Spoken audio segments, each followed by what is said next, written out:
Hope everybody's doing okay. This is Rodney Cuevas from Mississippi DEQ. I just wanted to share an app that I developed regarding flagging AQS data, flagging PM25 data for exceptional events, wildfires, prescribed fires, Canadian fires, what have you. And so I just wanted to go through my process of thinking and why I developed it, and also show you a quick demonstration of the app. So as of this recording, Mississippi, we have just started looking at our flagging our AQS data for 2022 and 2023, putting the informational flags on our data for exceptional events, whether again it be wildfires, prescribed fires, what have you. And so I started looking at that this week. And I was trying to think of a way to, I was trying to, plan it, how I was going to do it.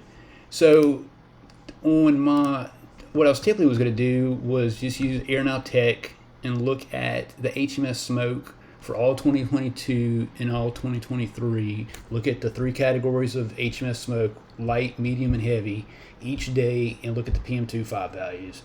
And I started doing it, and I was like, this is gonna take me a while to do. And I was like, there's got to be an easier way to do this. So I figured I was gonna give it a shot, and I was like, let me see if I could build an app in R and try to streamline this process a little bit easier. So what I did, and I'll show you, in R I built an app that basically takes the Air Tech PM25 data, the PM25 data from Air Tech, the 24-hour, and combines it with the smoke data for that particular day or days. So I'm going to run this app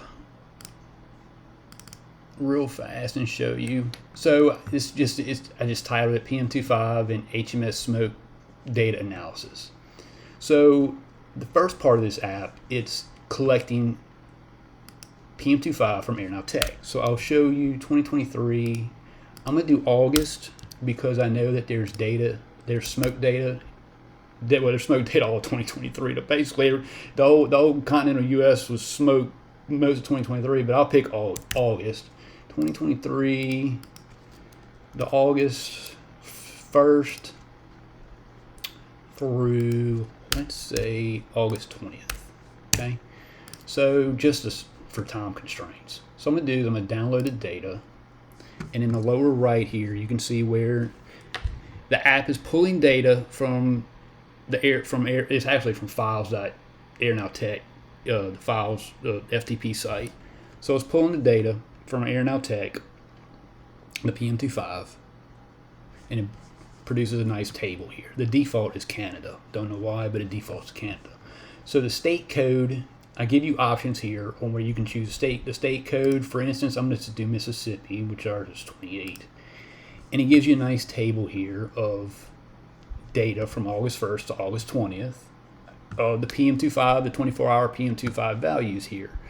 And so you can drill down further if you want to do county and just select just a county, the particular county code of your state.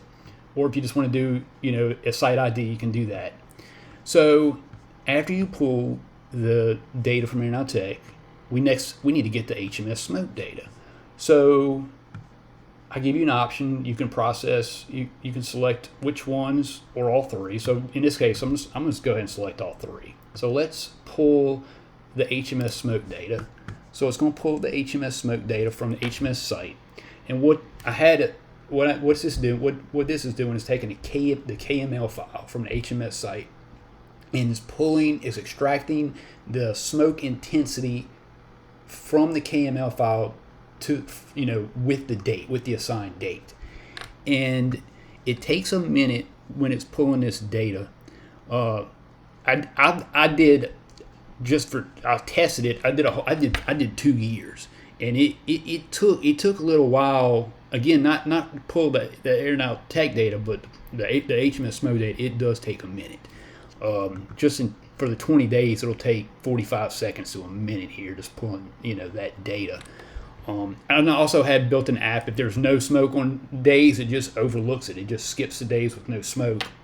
But I'm just trying to capture, it does capture all the days with smoke. So in this case, once it gets done processing the data,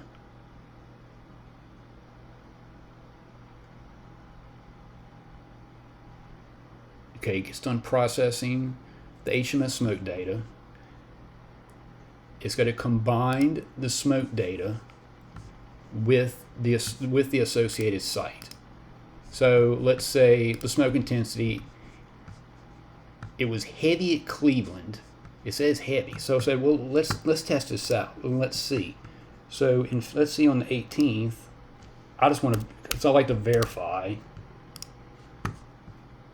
And in fact, yes, there was heavy smoke in the area around Cleveland.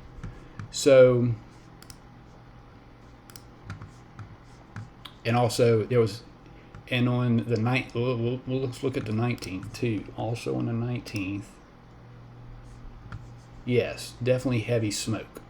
So so that verifies, and I double checked, and the 24 hours values do verify also. So I was like, okay, so this is good. I was like, well, I want to find a way to visualize this.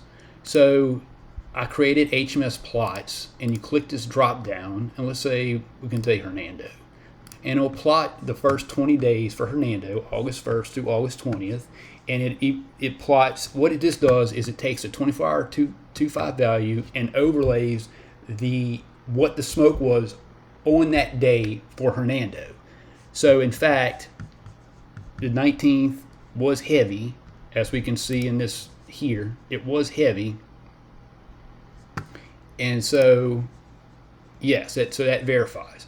And so this just gives you a visual. It just gives you a solid visual of what data maybe you may want to put I flags on. So for Mississippi standpoint, I'm thinking about putting qualifier flags, informational flags on days where there was medium or heavy smoke in the area, and my threshold would be 15 micrograms or greater. So in this next filter, in this next table, you can very well do that.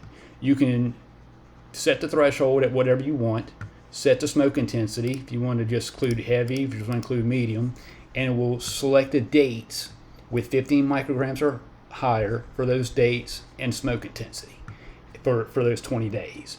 And then you have an option of downloading the filtered data and saving it to a CSV for later. So you can go back and look at it and see what days you want to put qualifier flags on.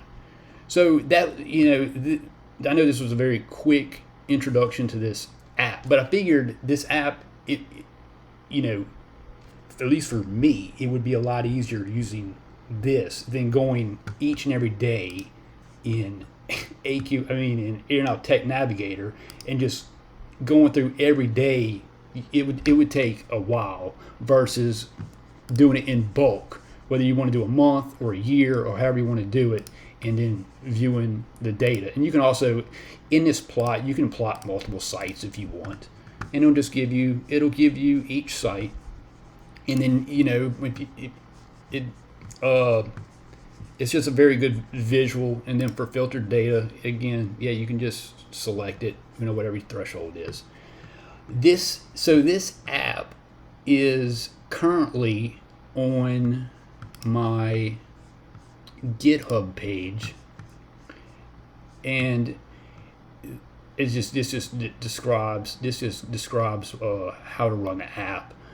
As far as retrieving, if you want to just pull the app, put the app in R, the easiest thing, at least what I do, you just click this R script here, and then you just go to the raw file, click the raw file here, and then just select all, and then copy it. You want to copy the script, and then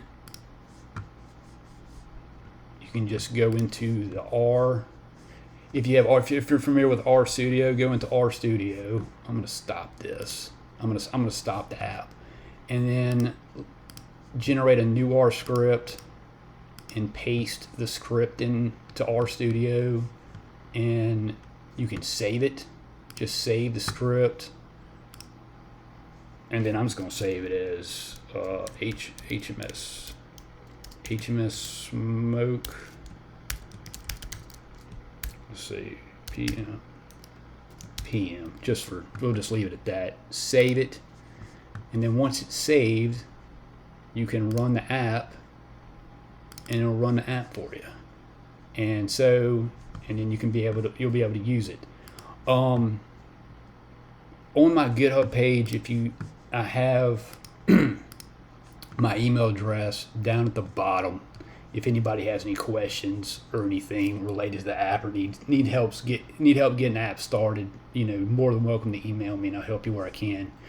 This app, I note in here, this is a continued. This app is is definitely a work in progress. Anybody has any ideas how to make it better, easier, add anything to the app, I'm more than welcome to. This is all open. This is open. I've already sent this to somebody already, and they asked if they can share it. Yeah, you're more than welcome to share it. This is just anything I can do to help streamline the process for anybody easier looking at exceptional events, flagging data. I think it's good. So I hope everybody enjoyed this quick demonstration. And if you have any questions, again, feel free to reach out to me. And thanks for listening, and we'll talk to you later.